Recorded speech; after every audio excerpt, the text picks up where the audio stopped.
Hello and welcome back to Kryptoschnack, and for those who are new, welcome, and for those who are not, welcome back, and I hope you all have a great weekend and a great Sunday.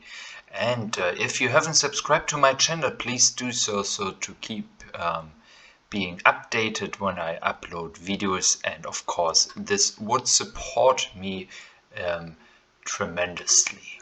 So we will just dive into the current market, and you see we are sitting at $10,335. We have a price of Ethereum of $370. Yeah, so we have Ripple up by 0.5%. But we have two winners at the moment here on top, and these are Chainlink, not Chainlink, Polkadot and Binance Coin. Binance took over the Bitcoin Cash market cap, and of course Crypto.com sitting at the same spot for a long time now, always exchanging with Litecoin. A few minutes ago, Litecoin was still in the 9th spot. Bitcoin SV is out of the top 10 right now, and if we dive in down here, we see Yearn Finance at 22nd place with a price of $36,000. We can just dive in right now and see that it was actually already once at 40,000. So you see we have seen the 36,000 before, and now we have seen the 40,000, but a slight pullback. Yeah, this looks all great. We just check out the current winners for today. Kusama up by 14%, Balancer 12%, OKB 11.4%, Flexacoin 11%, Waves up by 10.2%, and as mentioned, Polkadot and Binance Coin. So we do have a lot of slight gains currently in the market, and this is when we will dive into what we see happening right now. So what I have done, I have put a uptrending line over here for you guys, and we have seen some moves in this daily chart,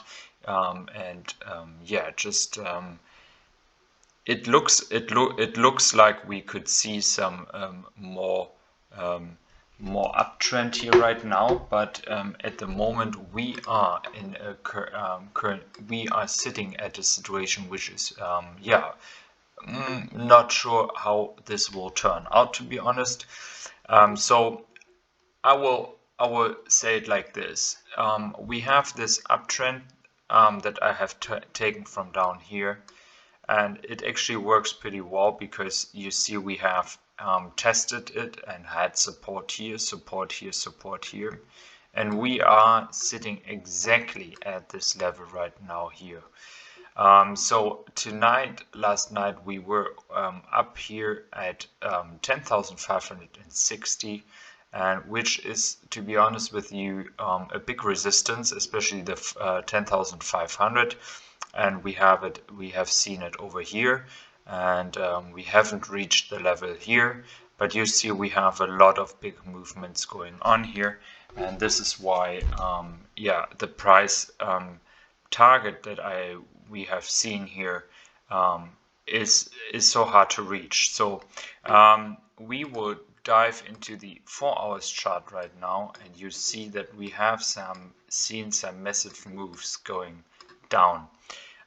Today in the morning we were sitting at almost the 10.5k.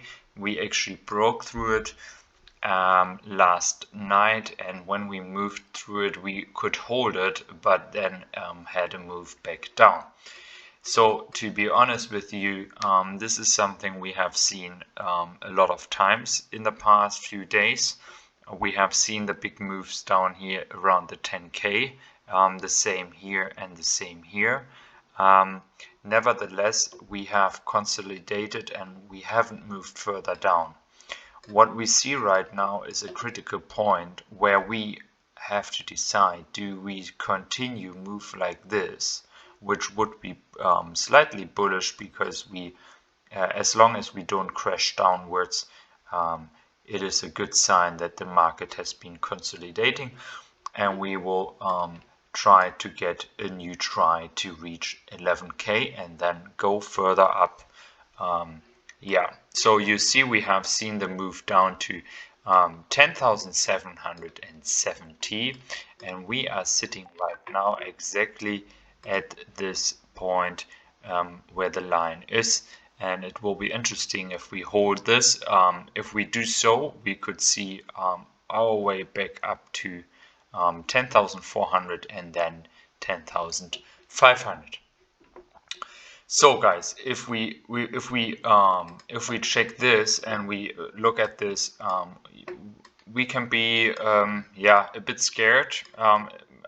I'm not sure what the trend will be, but you see, and you see now we are moving really fast back into this range, as you can see.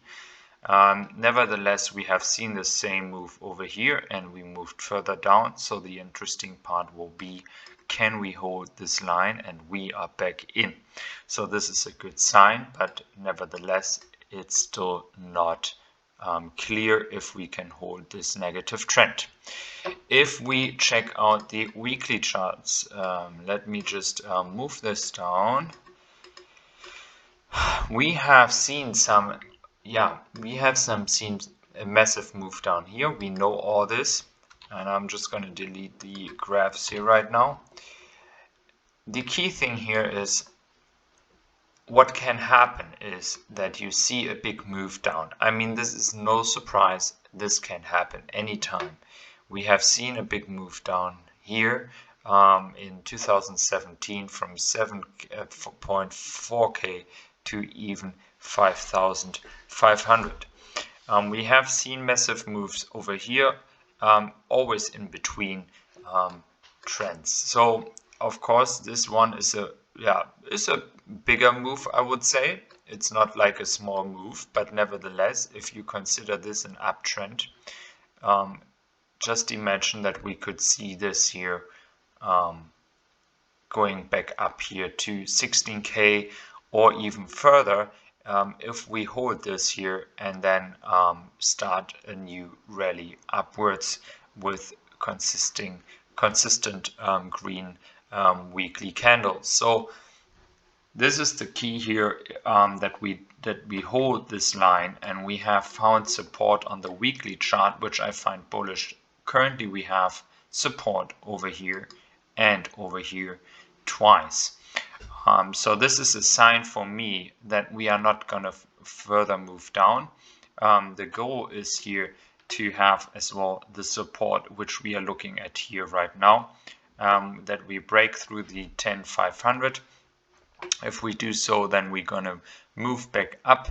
The point here is as well, this one here at 14K, this is what we have to leave behind us pretty soon. So we can say that the all-time high is the next, because this one here is still the second highest candle uptrend we have seen in Bitcoin's history. And we have taken this one here, the third one, and now the key is to recover from this last week crash, or the 2 weeks ago. Guys, if you like my analysis, if you like my videos, feel free to subscribe to my channel. And I wish you all a wonderful Sunday. Take care, guys.